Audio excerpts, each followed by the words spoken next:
Hello guys, কেমন আছো সবাই? আশা করি ভালো আছো। আমরা ঘুরতে এসেছি, দেখো কিন্তু বাদরের ভয় যেতে পারছি না গাড়ি রেখে। বাদর এক্ষুনি গাড়িতে এসে সব ছিঁড়ে দিচ্ছে। সবে এখানে গাড়িটা রেখেছি, ঠিক আছে, রেখে জাস্ট এই যে ব্যাগটা আছে, ক্লিপটা এখানে মানে সবার বাইকে খুলে রেখে দেয়, ঠিক আছে। তো এখানে খুলে রেখেছি, ব্যাগে একটা গাড়ি ওয়াশিংয়ের কাপড় আছে।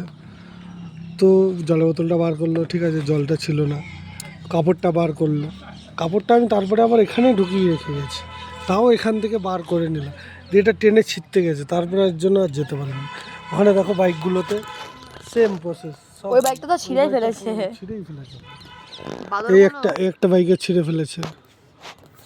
বাদরগুলো এত জ্বালায় না, সে আর বলার কথা না। ভিউটা তার জন্য আমরা গাড়িতে বসেই এনজয় করছি ভিউটা। পরে আসবো বাইকটা রেখে। চলো ঠিক আছে, দেখা হবে, টাটা।